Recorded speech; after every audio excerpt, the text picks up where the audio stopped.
Ho, ho, ho, hoes. How's everybody doing? Welcome to the Tuesday edition of Burn It Down with Kim Brown. This is the place where we set it ablaze. We set it ablaze. Because fire purges, fire cleanses. Fire is what makes the wildflowers bloom. My West Coasters know what I'm speaking of, right? Except when we are burning in a cataclysmic, catastrophic environmental disaster. We don't want that kind of fire. However, um, it is part of the cycle of life. It can be for new things to come forward after the old is burned away. So let's hopefully get on that path. Starting on tonight, shall we? I'd like to welcome everybody to the jam. Thank you all so much for my dirty dozen that end up coming through here. YouTube is speaking of dirty. YouTube is doing so dirty, but that's okay because we still go on. But I hope you guys enjoyed tonight's program. I just want to talk about a few things. We're gonna go over to Kenya a little later on in the show because I just discovered this story, and it's not necessarily a new story, but I think of it as an underreported story where Marriott Hotel, more specifically the Ritz Carlton, has now built this luxury eco traveler, blah, blah, blah, in a natural preserve on the border of Tanzania and Kenya. And animals, zebra, elephants, wildebeests, are fucked up because it is built directly in their migration zones, right? The places that these animals have been traveling, the routes and the paths these animals have been traveling for thousands of years, who fucking knows, forever, are now being intentionally disrupted for capitalism and for Westerners' pleasure. It's gross. We're going to discuss. My palate cleanser tonight is an interesting one. There was a ruling in a Virginia federal court making public the location of hundreds of flock cameras in the Hampton Roads area. And I wanted to pose it to my learned and esteemed chat. What can we do with this information? What can we do with this information? How can we use this information to our advantage? Put your thinking caps on. But to start off, I want to talk about. Hold on, let me pull up my doc because I smoked a J earlier and now I done forgot. Thank you all so much for understanding. Open Google Docs. You know, how was y'all's holidays? Were your own aunties stoned at the dinner table? Like your favorite auntie was? Like your favorite YouTube internet auntie was? Was your aunties and uncles stoned at the dinner table? Was your grandma stoned at the dinner table? Nigga, this is 2025. Okay. We in different times. Everybody's fucking stoned from grandma to grandkids. Okay. Okie dokie. But let's talk about this bitch ass nigga Donald Trump. And, you know, to say something is wrong with Trump obviously would be like declaring that water is wet, no doubt. But among the dozens of troubling and deeply problematic and affronts to humanity things that this president and this administration continues to do, um, the continued drumbeat towards war, towards Venezuela, to me is a problem. Okay. As is the continued enabling of the genocide in Gaza, which we will talk about later because ceasefire, what? A what? Ceasefire where? Where's that at? So obviously, these imperial powers just want to continue to fund and make sure that the war machine continues to roll on. And Venezuela seems to be in the sights of the United States. Obviously, the big scandal with Secretary of Defense Pete Keg's breath, credibly accused of making an illegal order. But again, I have to kind of laugh at the disingenuousness of the mainstream legacy media as they discuss, did Pete Hegseth commit a war crime Well, let's run it back. I'm sure. Did he commit a war crime this week? Did he commit a war? He is not the only one, okay? Committing war crimes and killing civilians, non-war combatants, is standard operating procedure for the United States and its allies. So all this pearl clutching, trust me, and I want to be clear here, I am extremely sympathetic to the people that have lost their lives to this rotten fucking government, in particular this administration, this time, right? And condolences to everybody, the millions of casualties that the United States and the West have wreaked upon the rest of the world over, many decades. But let's focus on the most recent victims, I suppose. I'm not unsympathetic. I'm deeply sympathetic. I'm heartbroken that these innocent folks were targeted by fucking SEAL Team 6, and these victims are in a fishing boat. What? But for the media all of a sudden to have a conscience about, hey, we shouldn't kill innocent people. And it's like, whoa, when did you guys have this epiphany? In 2025? Where the fuck was all this empathy in 2003, 2006? 2011, 2014. Like, what the fuck are we talking? 1974. Like, I just hate it here so goddamn bad, because this whole goddamn country lives in a farcical delusion of not only American exceptionalism, but American heroism. We the good guys of the world. We the police of the world. What would the world be without us? Nigga, they would be alive. Okay, that's exactly what the fuck they would be. We would have tens of millions of more people here, but for the United fucking States. Okay, so here is the latest, just absolutely disconnected statement from this president again. But it's Trump this time. It didn't have to be Trump. It was Biden last time. It was Obama before that, or Trump before that, and Obama before. Like, these motherfuckers just say whatever to justify the bloodthirsty nature of the U.S. and the Western war machine. I hate it here so fucking bad. But listen to how Trump makes an excuse for why he is targeting Venezuelan President Nicolas Maduro. They're trying to get Maduro to step down. They say Maduro running big coke. Maduro is like, nigga, what? Running big coke where? Running big coke, right? But in fact, the nigga that really was running big coke, the nigga that really was doing 45 years for running apparently ginormous amounts of cocaine, the former Honduran president, Juan Orlando Hernandez. I hope I got his name right. Like I said, I smoke a lot of reefer. But apparently Mr. Hernandez was out here pushing 400 tons of coke. God damn. It's a lot of cocaine. You know what I'm saying? All I hear is Pimp C verses flowing through my head about, I got the cocaine lady, white lady by the key. What did Pimp C say? 2 out of 1. Step on it to win. Step on it to win. What did it say? He said the essays is my partner's mafia stamp on the end. 2 bricks solid, make it worth 1. I rock it up myself and then I chop it up with bun. A pocket full of stones. I done bought a chrome, smoking, riding dirty. Got a chip up in my cell phone. Get the shit pumping. Finna pop the trunk. Woo! I'm sorry. Peace to the God, Chad Butler. But anyway, I'm sorry. So let's listen to this dumbass Donald Trump.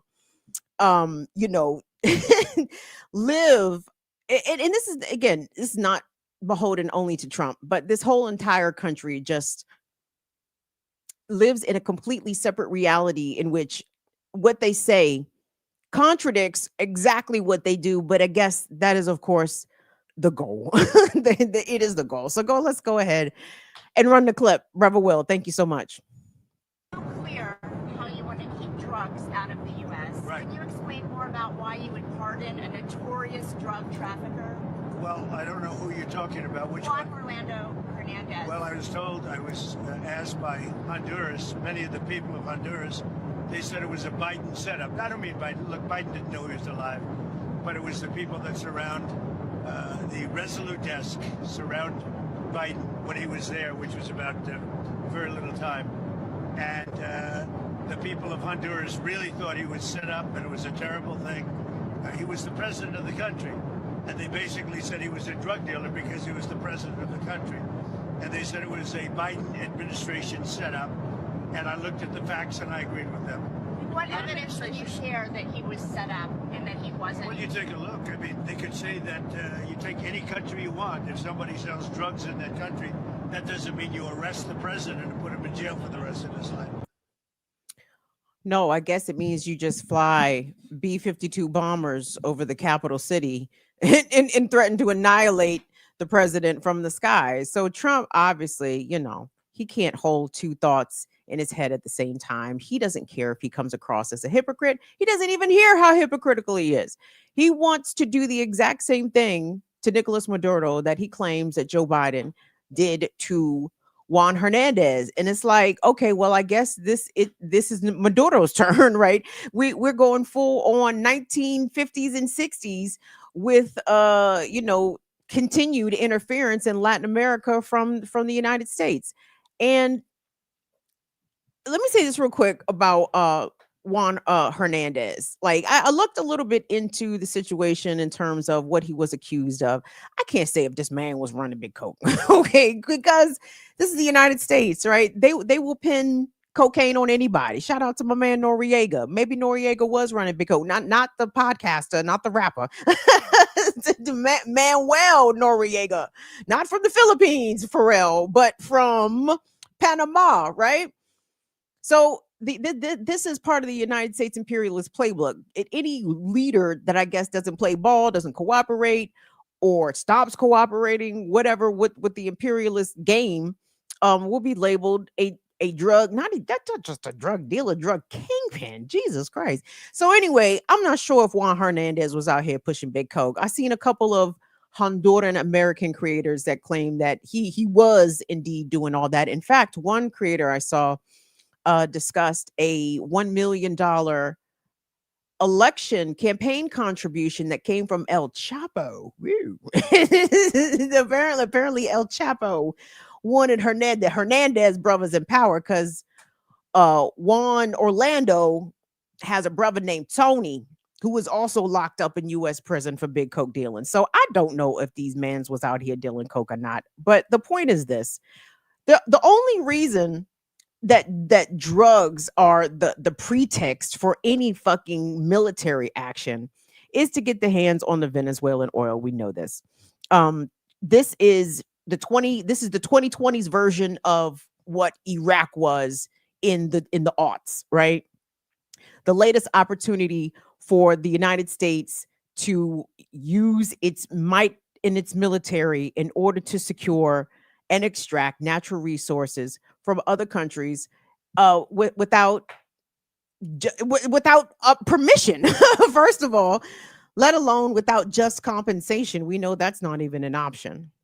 So again, and you guys, let me ask y'all this: like, why do you think folks are not? I'm talking about people in this country. Why are we not as upset about this potential invasion of Venezuela as people were about the invasion of Iraq? And I understand, I'm trying not to sanitize my memory too much because I'm getting up in age.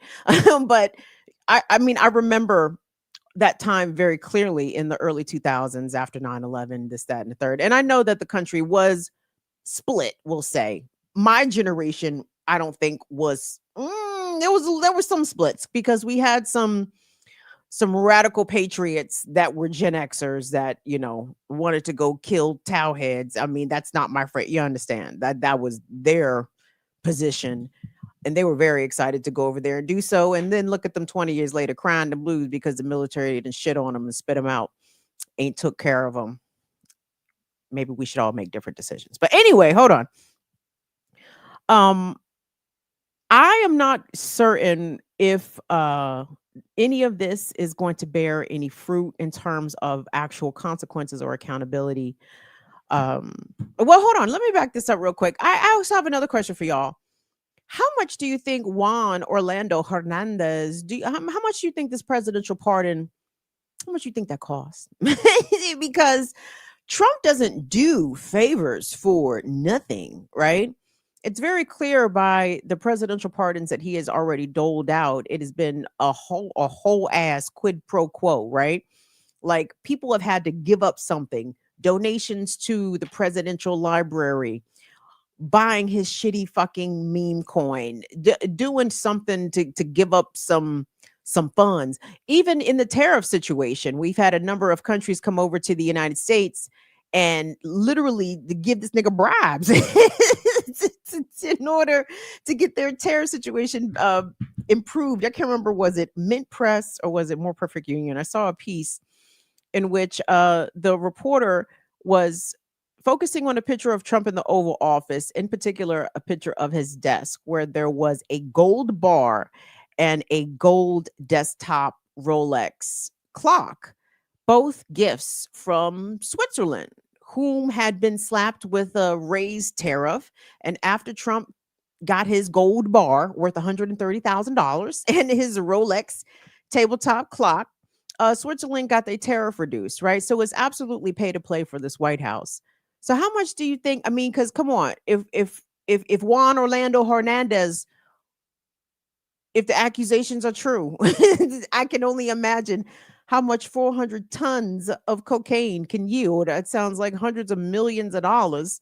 He had the bread. How did Juan Hernandez get his bread to Donald Trump? Who laundered that? Jared Kushner, who did that? Witkoff, who went down to Honduras and picked up that check? Got Mans out of jail. Mans walked out of jail. I didn't know. I heard. I saw it on the news actually that he was locked up in West Virginia of all places. Mans walked out of jail today. That check must have cleared. That crypto transaction must have went through. Here's the thing I can say about Trump, though. I appreciate, I mean, it's mask off, baby. No fucking pretense. Like, it's not Joe Biden trying to make excuses as to why Hunter got a job with the Ukrainian mining firm. like that was a legitimate thing. Like, at least I can appreciate, Trump bearing naked the grift, right? I hope more people are finally starting to understand what all of this is about in this country. And I hope that they are understanding we need to make a different decision. We need to turn away from this entire system. This is not even a fucking democracy. I was looking at some old H. Rap Brown clips. Rest in peace to Imam Jamil Alameen, because he was talking about how, you give people the vote or the illusion of the vote as though they have some sort of choice or that gives them that some sort of power. Well, what kind of power do you have? He was saying at the time, when your candidates, your choices are it was Nixon, Spiro Agnew, Wallace. And I'm like, he's naming off all these Klansmen. He could be talking about 2024 very, very easily. Oh my gosh, shit doesn't change in this goddamn country. The same things that our elders were preaching 50 years ago is so applicable today. And it's not this fact that we haven't learned. I think that we just can, I think we're getting simultaneously more tired and more emboldened, right? And I'm hoping that our enthusiasm for liberation will outweigh our exhaustion, but I ain't sure. I ain't sure. And talking about war crimes, actually, speaking of war crimes, I wanted to talk about Gaza here for a second because it's a lie, another lie. Not that we expected truth from liars, but to be clear here, we still can't take our eyes off of Gaza because the genocide hasn't stopped. Like the IDF takes breaks, IOF takes breathers, right? And then they come right back, and then they're worse than ever. So I know you guys remember because we covered it here. Was this a year ago now? The pager attack in Lebanon, where Israel's secret covert unit elaborately planned over years a diabolical operation to somehow embed explosives into the pagers frequently used by Hezbollah members. And Hundreds of people, I even know, let me take that back. Thousands actually suffered crippling injuries, and I think many dozens were actually killed. And that in itself, speaking of war crimes, absolutely a war crime, absolutely a game changer when it comes to what the theater of war looks like and how far it can expand into targeting, not it's not overtly civilian populations, but in this kind of surreptitious way where you have the fucking phone with the goddamn bomb. So I'm telling you to tell you this because apparently in the midst of this bullshit ass ceasefire, there's been an influx of cell phones into the Gaza Strip. And Palestinians are rightfully fucking skeptical and justifiably concerned because they overstand their enemy better than any of us, right? And as far as Israel was concerned, that pager attack against the Lebanese people was a success. So why not try to replicate it? So I want us to go to Gaza. This is a clip. Oops, sorry, I almost hit myself in the mouth. This is a clip from a brother named Abdullah. Um, and if you guys are on social medias, I know you guys see our Palestinian brothers and sisters consistently and constantly showing us just the depth of their situation and how horrific their conditions are. But it's like Israel doesn't seem to get enough of like the Palestinian people just haven't suffered enough, and they think of new and insidious ways to try to get these people to break, and they are not broken. But Israel keeps trying. So let's look. I have a couple of clips here. This first one is from a brother Abdullah. He's in the Gaza Strip. So let's listen to his concern when he noticed that there was an influx of all things, new cell phones coming into the strip. Let's take a listen. Afternoon and welcome to the daily update. Good afternoon and welcome to the daily updates, my friends. Today's update is about phones, especially iPhone 17 Pro Max. So if you are not from Gaza, click all the buttons on the screen, share this video and watch it at least 3 times, let it goes viral, because something crazy is happening in Gaza.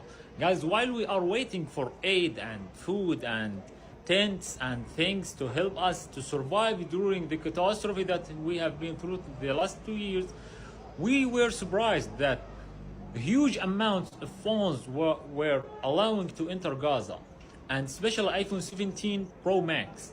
Actually, at first it was costing $11,000 for iPhone 17 Pro Max. Now it's costing $1,500 only, and that's a huge gap between the two prices. Not only iPhones, but Android, different types of phones, Samsung, Xiaomi, and Poco.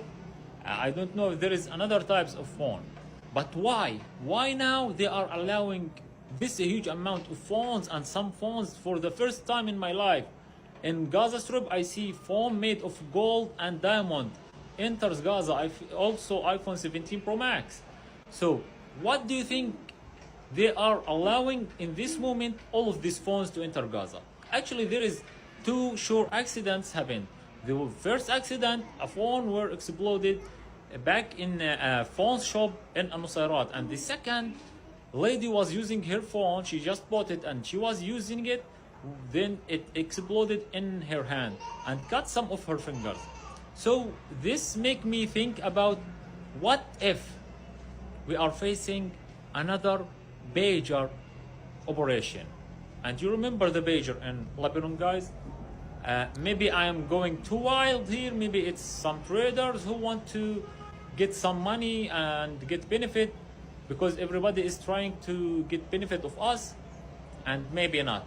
So tell me in the comments, what do you think about that? Salamun min Gaza. Salam, Abdullah. Sheesh. I mean, listen, things can sound far-fetched. It can sound deeply conspiratorial, but when you look at the level of evil and carnage that the enemy of the Palestinians has already committed, you cannot put nothing past these people. I'm telling you, that is the one thing I feel is our weakness as folks of our ideological beliefs. Like, I think sometimes we lack imagination of of the capabilities of the evils, right? And all we have to do is look back, not even too deep in history, right? In the recent past, they show us how horrific they are and how inhumane, how just anti-life these people are. But isn't that interesting though? And we know what tight controls that Israel had over the ins and outs of humanitarian aid coming to Gaza, to the extent that they were intentionally, still are probably, restricting access to baby formula, to clean water, I mean, all the necessities, even beyond the food, which is, of course, being weaponized against the Palestinian people in a intentionally created starvation crisis. But now you get a new iPhone 17 Pro Max. So I want us to take a look at this next creator. Her name is Ash Bay. And Ash, I couldn't tell, was she wearing a hijab? I'm not sure, but she had her location as Dearborn, Michigan. So I know that there is the biggest actually Palestinian American community in the United States is in Dearborn. And Ash sounded like she knew she was talking about.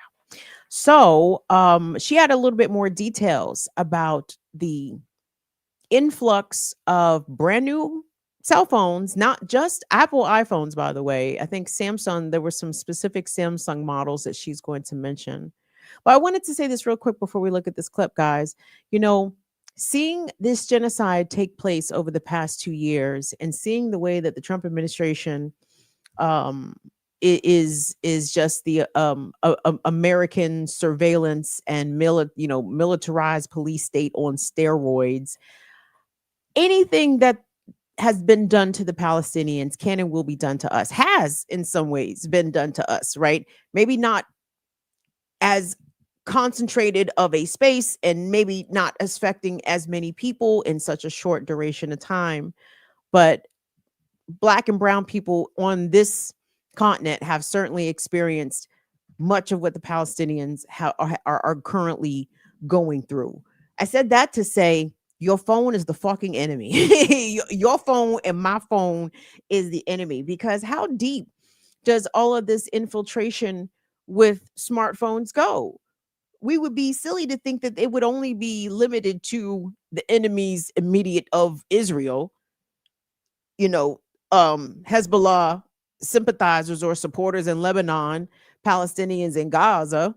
Why not everywhere else in the fucking world, including Los Estados Unidos? So let's take a look at this sister coming from Michigan, and her perspective of and what she's been hearing, I believe, from her folks in Palestine pertaining to this influx of cell phones to the Strip. Let's take a listen.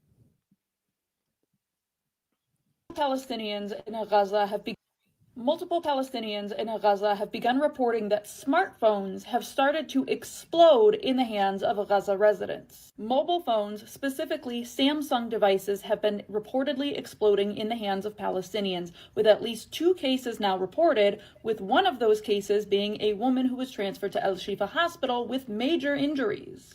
Now, just recently, Israel had actually allowed a shipment of mobile phones into the Strip in a move that many thought was bizarre at the time. Now, many fear that this is a repeat of the Israeli pager attack on Lebanon, in which they sabotaged Hezbollah pagers to explode in the hands of civilians. People were left completely disabled, blinded, lost the use of their hands, injuries to their stomachs. That attack killed at least 42 people and injured 3,500 more. It was one of the deadliest attacks in Lebanese history. And since then, Israeli officials have gone on record to say that they have technology like this planted in devices all across the world. That very insider said there is not a technical device in the last 5 years that hasn't been tampered with. And when the interviewer questioned him and said, "In Lebanon?" he said, "Anywhere you can think of." In fact, it was actually just recently reported that many Samsung phones in the Middle East come with an Israeli spyware app pre-installed. The app automatically collects location and IP data and cannot be fully removed from devices. Those devices specifically being the Samsung A17, ones that explicitly ended up in Gaza in the hands of Palestinians. Israel has flooded Gaza with backdoored phones loaded with explosives, tracking their every movement. Cell phones have become a lifeline for people in Gaza to find the funds that they need to feed and shelter their families, and Israel is turning those devices against them. If you are in Gaza, in the West Bank, in Lebanon, in southern Syria, anywhere that Israel considers a target and you own a Samsung phone, throw that shit away right now.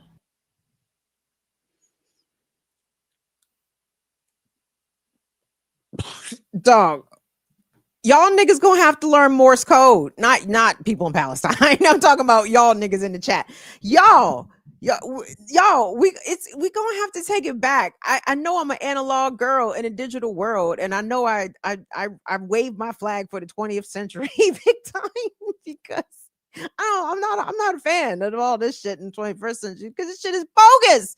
God damn, your fucking phone, not only a snitch, but a fucking bomb, literally ticking time bomb. Yo, drop me back in 98, nigga. Get me out of here. This shit is bullshit. But no, seriously, like, we really have to reconsider our relationship with handheld technology in the form of smartphones. Like, if Lebanon and Palestine, why not here? Why not anybody that has ever tweeted or posted a social, something on socials, or liked a comment, or whatever the fuck, anything that the state opposes or views as oppositional, right? Like the Palantir, all that shit is scooping up all the shit. They're gonna have the capabilities. They're gonna know exactly your IMEI number, which IMEI number on your phone has been saying free Palestine. You know what I'm saying? Like, and it's not far-fetched. I don't think this is being over dramatic at all. Again, we cannot lack the imagination, because it's not like they won't do it to people. They are doing it currently and have done it. And guess what, y'all? We ain't fucking special, okay? We are no better than the people suffering right now in Gaza, ducking missiles in fucking Gaza. Like, but for the grace of God, go we rather. So this shit is diabolical. It continues to be diabolical. Please stress to folks that you know, that you don't know, online and in real life, that there is no ceasefire. The genocide continues. It has not stopped. They are still raining missiles. They are still slaughtering people. They are still digging mass graves. They are still targeting hospitals. They are still denying humanitarian aid. They are providing bomb-riddled cell phones into the Gaza Strip. And it is to even say it is a blight on our humanity, again, it just understates it. There's not even words that truly exist for this carnage that the Palestinian people are living through, and the fact that all of us continue to be traumatized and re-traumatized by it. But trust me, you have to still continue to engage. I know it's fucked up, and I know it's fucking with you because it's fucking with me. But we cannot turn away, because as soon as we turn away and stop ignoring what's going on in Gaza, then they just steamroll it as though they haven't been steamrolling it already, but it gets worse. I'm going to take a quick break. Thank you everybody for being here. Let me give my acknowledgements. Thank you so much, Swery Ferry, for your Turkey Day love and support. I certainly appreciate it. Thank you for your comment on my hair. I meant to wash it this morning, but I didn't because I was rushing. I was trying to get on the show, and then I got concerned because I couldn't get in touch with the ear doctor, which is very unlike the ear doctors. And I was legit concerned. I'm sending a nigga text and shit. I'm like, nigga, just hit me up when you get a chance, because you're not answering. His shit was going straight to voicemail. I'm trying to tell y'all, ear doctor, very much to his credit, and I mean this from so sincerely, like, for all the times I've worked with people, like, consistency and professionalism, it can vary. It can vary in the media industry. And Naka is extremely professional.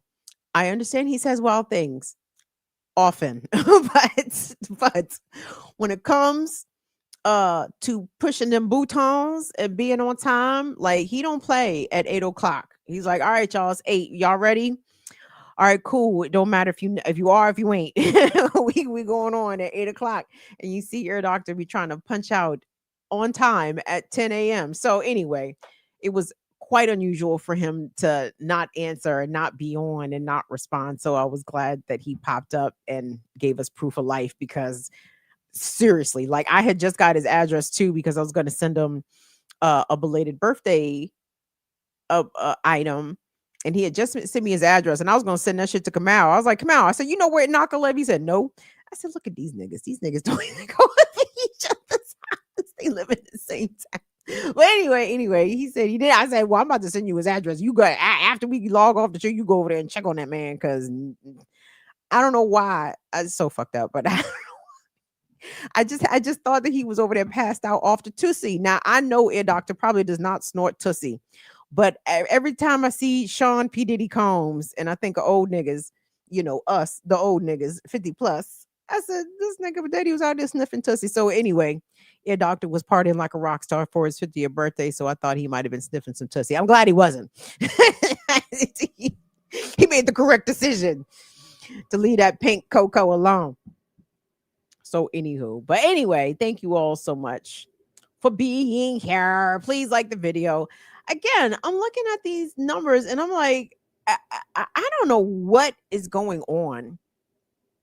Cause it's anyway, I don't know if this double stream, I don't know what this shit is doing, but all my shit is way down. Are you guys getting notifications? Please share in the chat and or in the comments if you're getting a notification when the show goes live, because I'm like, I don't know what's going on here. We used to do well on the vertical stream, now not so much. So we press on. Mike Mack, did I big you up last time for your support? If I didn't, let me say it now. Thank you so much for your Cash App support. Thank you so much to all of our patrons. Thanks to everybody. So I wanted to talk about, I definitely consider this an environmental justice story. Welcome, you guys. It's Burning Down with Kim Brown, Tuesday, Fridays, 7 p.m. Eastern Time. And I want us to go to the continent. I saw a sister distressed on social media talking about this situation in one of the most pristine, or at least it was pristine, natural preserves in Eastern Africa. Okay. And it straddles on the border between Tanzania and Kenya. And this particular wildlife preserve is home to everything, God damn it, everything in Africa that you can think of. And it's also home to the Maasai people, right? And the Maasai obviously are the indigenous people of the land. And there have been a number of hotels that have been granted permission, by whom I'm not clear. I'm not sure if this wildlife preserve is jointly run and operated by Kenya and Tanzania. But regardless, one of the hotels is the Marriott chain. And this particular hotel is the Ritz-Carlton. And it's being dubbed as like this eco luxury experience. There's 20 sort of clubhouse suites. There's plunge pools. There's panoramic views. There's all this shit. And here's the fucking problem. They built this hotel, which just opened August of 2025. They built it directly in the migratory pathways that are used by zebras, that are used by wildebeests, okay? And as these animals are crossing the Mara River, many of these wildebeests are drowning. Like, I want you guys to remember, and I know it's not hard for y'all, Lion King, right? The cartoon. I don't know about that. I'm talking about the original cartoon, the 90s cartoon with a wildebeest. You know what I'm saying? Simba almost bit it, getting trampled by the wildebeest. But that exact scene of the wildebeest migration, the stampede, the great stampede, and them swimming by the hundreds or even thousands across the river to go to their next either grazing or breeding grounds or whatever. But this is what these animals have instinctively been programmed to do for thousands of years. And now, because the Ritz Carlton wants travelers to have an eco luxury experience somewhere in the neighborhood of like $4,000 a night, now the wildebeest, I guess, just have to fucking die. Like, what? How is this a thing? I mean, this literally cannot be life. Like, capitalism literally devours every single thing. But hold on, let me get to where we are here on tonight. So, Will, let's go ahead and hit that first clip, because this is a sister who has stitched a video of when this hotel monstrosity was under construction and how the wildebeest were coming up to the property, you know, where they are used to migrating at, and they're being turned around and the animals were confused. So, and this could have catastrophic consequences. So, well, let's go ahead and look at the video. This is a crossing that these wildebeest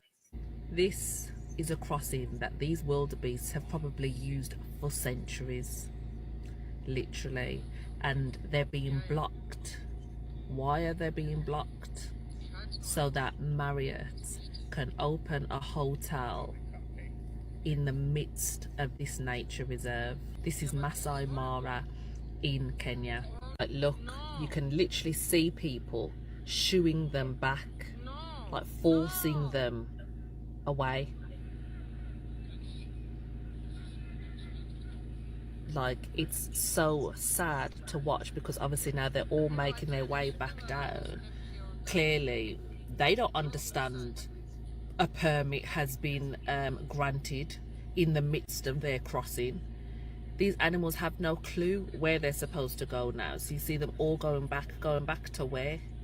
So these migration routes that have been used for centuries are being destroyed so that rich people can enjoy nature that will really no longer be there if they continue with this.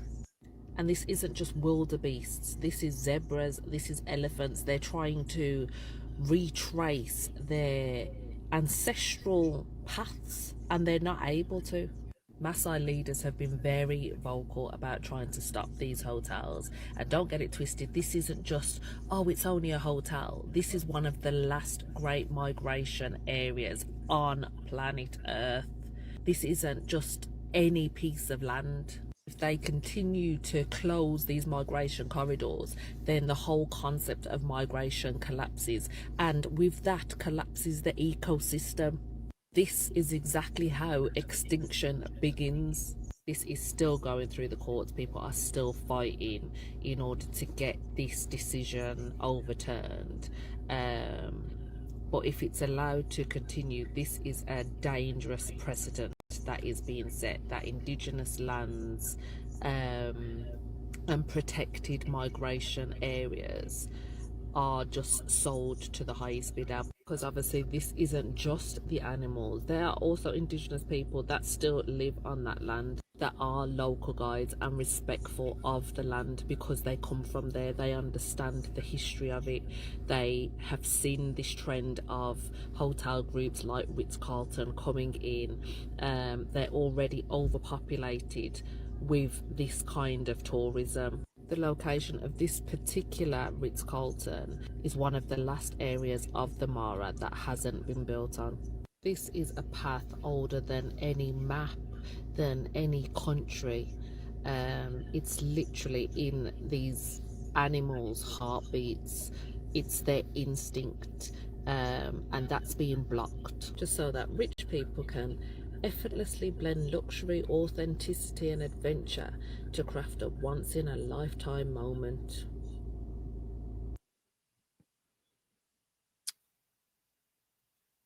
Are rich assholes and capitalists really hastening the extinction of some of this planet's most amazing animals just for their own personal recreation, leisure, and convenience?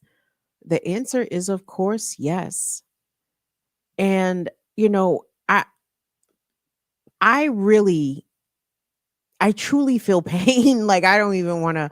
I can't even. I'm gonna have to be careful here because I don't want to get emotional. But when it comes to, I feel pain for people too. But I feel a lot of pain for animals, right? Like because animals don't got the pistol, right, or the option. You know what I'm saying? Like it's extremely hard for animals to defend themselves against the might of humans' bullets, right? And when I looked into this particular story, by the way, so this hotel opened August of 2025. The Maasai people filed a lawsuit in order to get them, the Marriott group, which owns the Ritz Carlton, to get them to take down this fucking hotel. Like, move, get them, get fucking, get rid of the shit. What are you doing? Right. I believe the lawsuit is still making its way through the courts. I think there are supposed to have, I don't know if it's going to be a decision in December or some sort of movement. But I know that the court, in fact, sanctioned one of the Maasai leaders, sanctioned them with a gag order. So it's clear that the powers that be, the Western money powers, are moving the African state powers to totally encroach upon this Maasai land and this designated wildlife preserve that is home to not only endangered animals but animals, again, that it's their fucking home. Like I know, the fact that this is even a discussion, like, and I'm trying to even understand, Ritz Carlton, they obviously did an environmental site study, they obviously researched, and they intentionally placed this hotel right there anyway. Is the goal to eliminate the remaining zebras and wildebeest and lions and all these migratory African mammals? Like, are you really intentionally trying to kill them?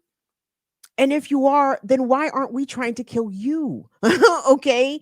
Like the wildebeest running their migratory path is not the fucking problem. The zebras doing what zebras do, lions doing what lions do. Like this is not the problem.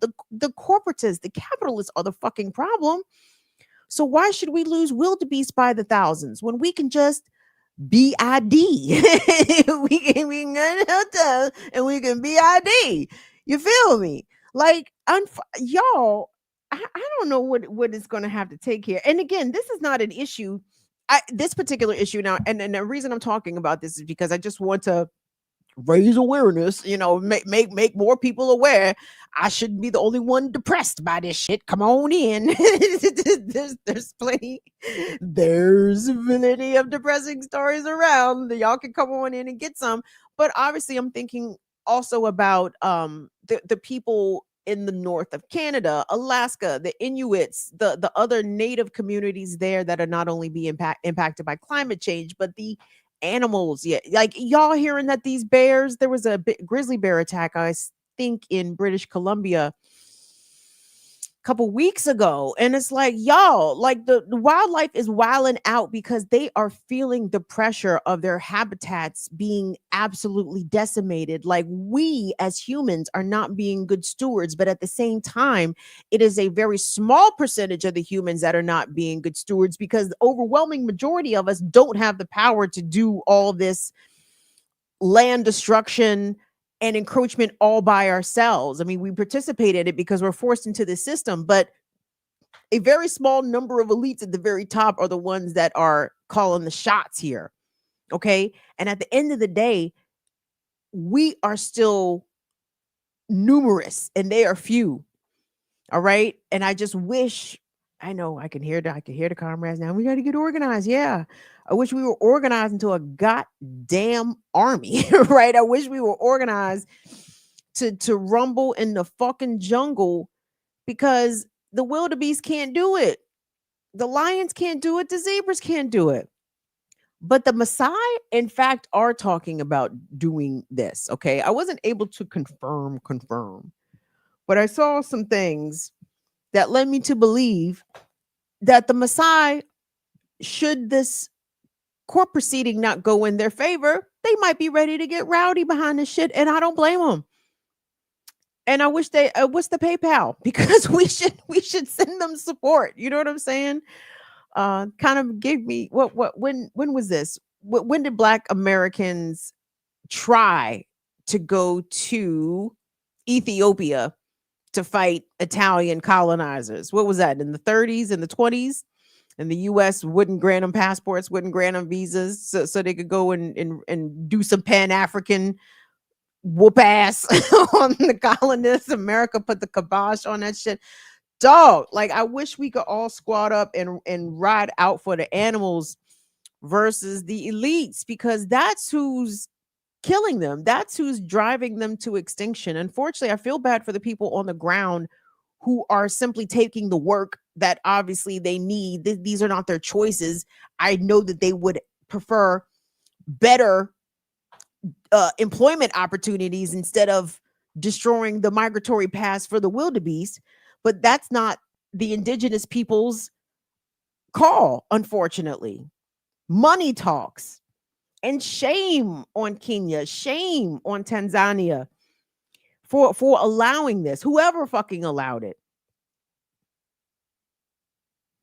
I'm going to keep an eye on this story, because I have a feeling the Maasai are not going to stand for this.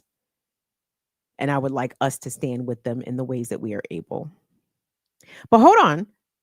I want to show you this, because this is tangentially related, right? So this is not to say that America does it better, because we don't, but this is something I had not seen before. And maybe because of where I live on the East Coast, and maybe this is not uncommon of a infrastructure project on the West Coast, or not, or where's Idaho? That's not West Coast. Yeah, not coast. What do they call that? What do y'all call it? It's mountains, upper mountains, whatever. I saw the story and it's really quick. So, migratory animals all over the globe, and apparently mule deer come through Idaho. But Idaho built an animal overpass over the highway. I said, well, looky there. I said, well, that's a great idea. You know, you could always stop building fucking highways, but we know we're not going to do that. But hey, goddammit, provide an accommodation for the fucking animals so they don't get obliterated by 18-wheelers rolling down the highway in the middle of the night. Let's look at this story, because I just found it interesting. I'm not saying that America's the best. No, I just found it interesting. So yeah, well, let's go ahead and check that out. 2 years ago, the Idaho Transportation Department built the Wildlife Overpass, and they won a Presidential Transportation Award for the project. Yeah, there's been some great partnerships to make this overpass and other things happen. We don't have the exact numbers, but during the migration last fall, more than 1,000 mule deer used the Wildlife Overpass. We have one of the largest mule deer populations in the state in this area, and since the overpass got built, we don't have a reported crash involving wildlife in this area on Highway 21. So we know it's getting used, and that's just, you know, really rewarding to see that, because we know that 1,000 deer crossing that overpass is 1,000 deer that aren't crossing the highway. So that's great for the animals, and it's also great for motorists.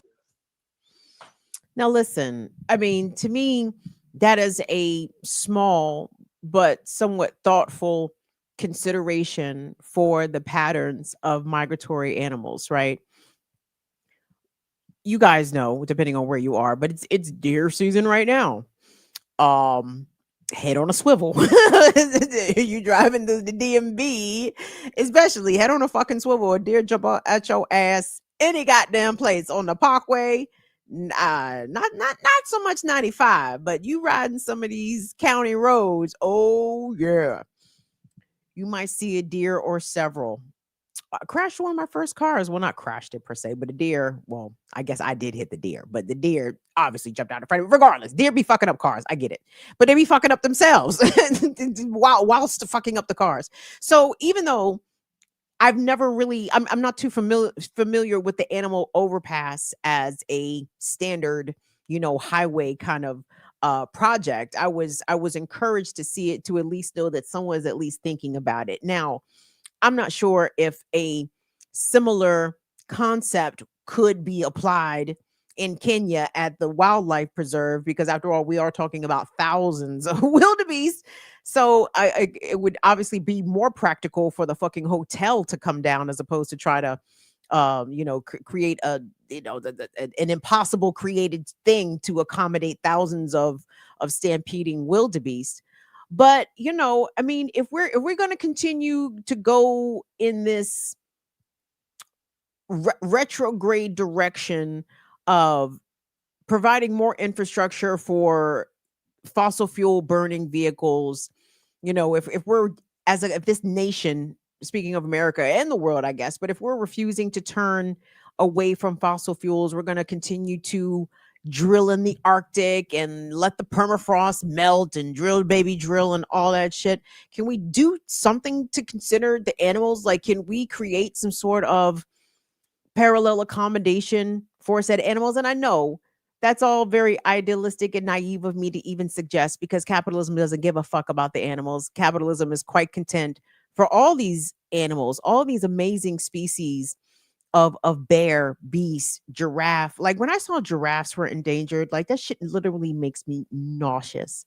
Like, it literally makes me want to throw up. Like, how can a giraffe be endangered? Like, it's just, the shit doesn't make any sense, And given that I'm closer to 50 than 40, I gotta say, like, I do believe that we will win, but god damn, it's a hard road to victory because um not only are we seeing innocent people be casualties along this hard, many fought battles, but animals that are simply just existing, trying to procreate and just be themselves, live, thrive, ideally, are taking L's in just ways that are just catastrophic. And I don't know if we'll be able to recoup.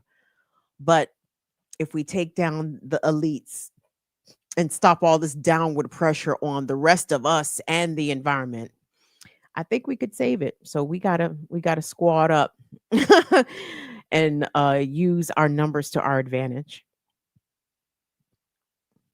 So before I turn you all loose, give it up, turn it loose. Oh, right. It's Giving Tuesday. I'm sorry, Begging Tuesday. Let me get my bag on. It's Begging Tuesday. Oh, see, look at me. See, I'm coming to y'all too late in the day. Y'all been getting begged on all day long on your timelines. Everybody got the handout. Please, baby, baby, please. Well, let me add my name to this chorus. Please, baby, baby, please. No, this is Black woman-led independent media. You guys know I say what I say. I do what I do. I'm pretty unapologetic about it. Don't know how well that's going, but it goes how it goes. So if you like it, even if you love it, throw something on it. BIDWKB. That's where you can find us on the Cash App, the Venmo, the PayPal, the Patreon, the BIDWKB, all the places. We certainly appreciate everyone that has ever contributed, everyone that has ever participated in the chat. For all of my fire famers, if you send super chats, I don't give a fuck if you send anything. You guys know this. This is where I fall down, because I appreciate you all just being here. I do. And I wish I could fake. I wish I could sell it better. I wish I could be more of a salesperson and a show woman, but I'm not. I'm grateful for small things. See, that's that comes from a life of low expectations. It's like when you keep your expectations low, you can't be disappointed. So I appreciate those that come here and show love. I love you all so much for that. And the material support is just icing on top, because it's hard times and you don't have to do it. You don't have to send anything, but you do. And I appreciate that. So thank you all so much for everything that you do here on Begging Tuesday. Consider supporting your favorite auntie on the internet. So before I bid you all adieu, my palate cleanser, I'm not sure how much of a palate it's going to cleanse, but I found it interesting. I'm actually throwing it out there. You know, I'm not a big fan of, I just want to start the conversation. I think because I've been talking for so many years, I'm actually quite tired of the conversation. I don't really give a fuck what the conversation is. I'm tired of having the conversation. No, fuck the conversation. But anyway, well, not fuck it. Let me calm down. Donnie Bird, thank you so much for your support. Afraid not. Love you to pieces. So, in 2024, some white folks, in Norfolk, Virginia, became indignant at the thought that their information, their license plate data, their comings and goings around the Hampton Roads area was being well documented by the flock cameras. Yes, you guys are familiar with the flock. I think you are. The nationwide system of highway cameras that notate and document license plates, makes and models, locations, all kinds of data, right? All your business everywhere. Good luck getting away because the flock cameras is on that ass. And here's the thing, a lot of municipalities, the law and the language around how much public information is available about these flock cameras to, everyday folks like me and you. Some states and municipalities are rather cagey about giving out that information. They like, what the fuck you want it for, taxpayer? Yeah, we know you paid for it, and we know, here come the state. Yeah, we know we bought the shit with your money. What the fuck you want to look at it for? And it's like, because because we can, allegedly. So anyway, some whites in Virginia said, fuck this shit. They decided to file a lawsuit last year, and a federal judge ruled in their favor. Let's go to the package. It's not even a package. She just reading shit, but it caught my attention. I said, indeed. Well, let's go ahead and run that, please. A federal judge in Norfolk has made the locations of more than 600 flock safety surveillance cameras across Hampton Roads public. The first time such a list has ever been released. Local cities and counties had previously denied requests for this information, citing Virginia's open records law and critical infrastructure protections. But now a federal lawsuit claims the city's use of these cameras violates Fourth Amendment rights, which protects against unreasonable search and seizures. The complaint, filed in 2024, seeks to stop Norfolk's use of the flock system and erase the data already collected.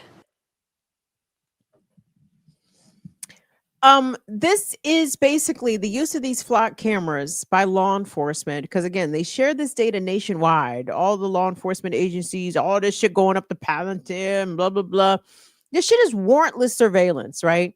This is just the big brother eye in the sky monitoring your comings and goings. Another way for them to monitor your comings and goings without seeking your permission and not telling you when and where and how that they're doing it, right? Now, the location of 600 cameras. Hold on. I want y'all to keep in mind, so there's a lot of cameras in DC. Okay. I don't know if they flock. I don't know whether some of them is, D-dot, whatever.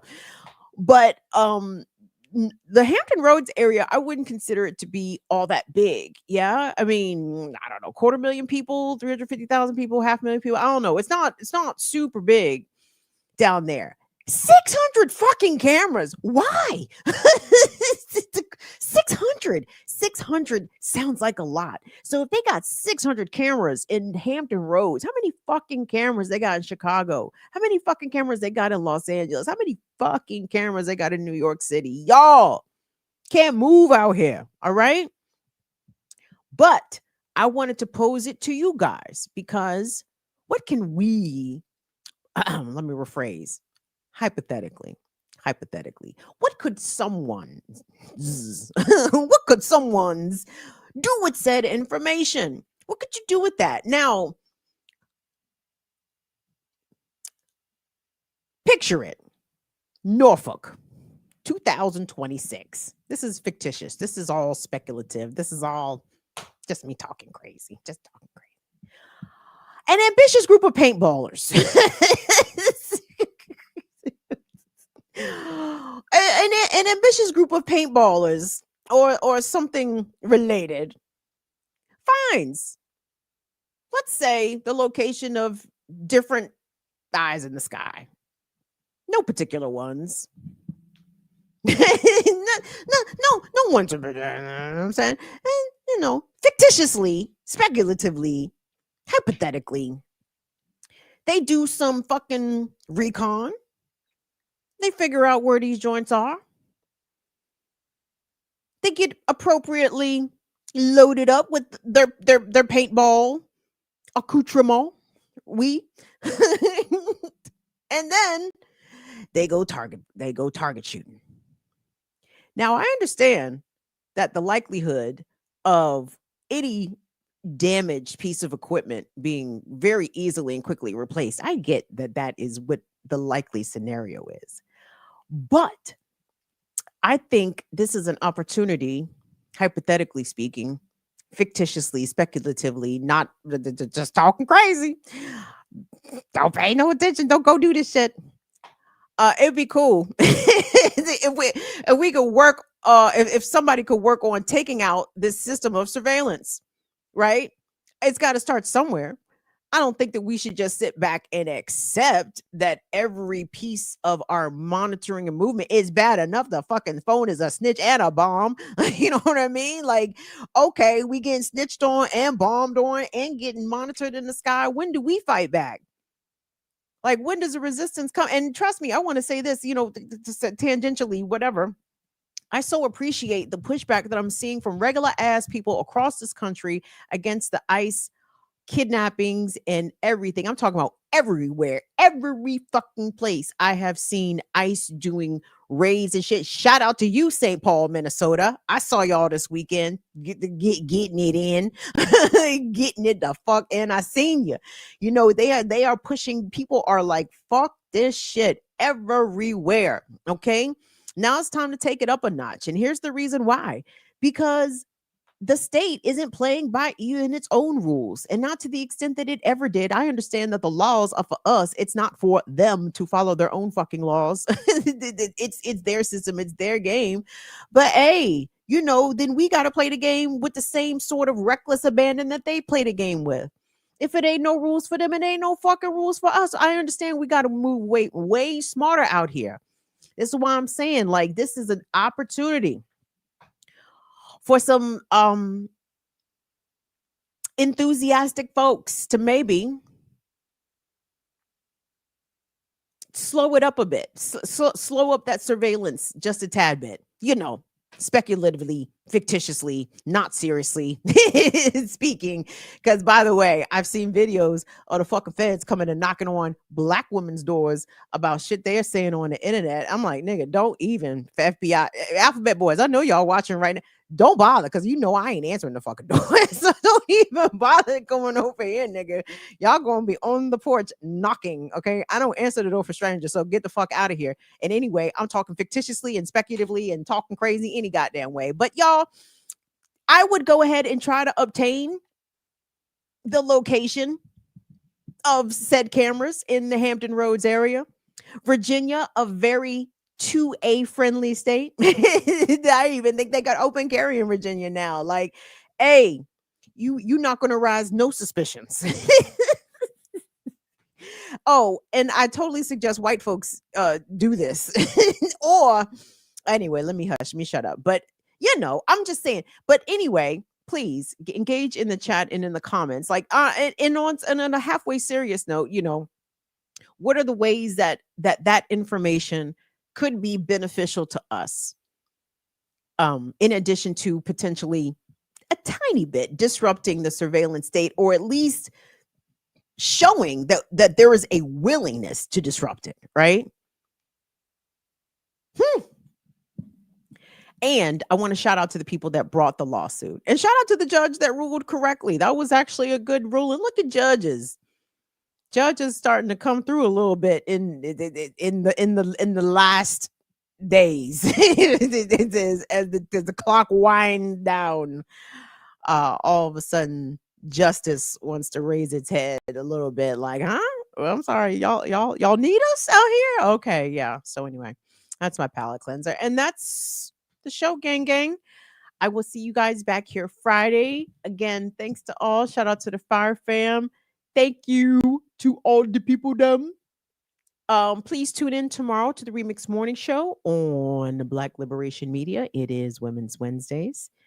Ear Doctor will be there. And don't forget, classical breakdown this Thursday, 11 a.m. Ear Doctor and I will be featuring the musical catalog of Isaac Hayes.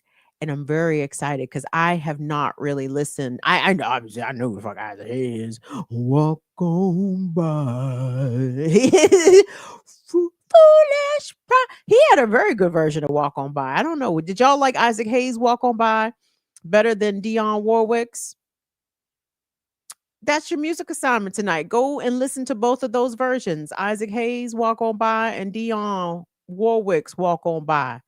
And throw in Sybil's Walk On By for shits and gigs. If you wanted to get a little 1990, remake flavor of Walk On By. But anyway, Isaac Hayes' catalog, I'm very excited to check out because he's got bangers. I mean, it's incredible bangers. Oh, man. So anyway, that's Thursday, 11 a.m. Eastern Time, classical breakdown. All right, gang, I'll see you guys back here on for White Day. Thank you all so much. Shout out to Will and Male. And I'll holler at y'all Friday, y'all. Peace. See y'all later. Bye-bye, y'all. Deuces.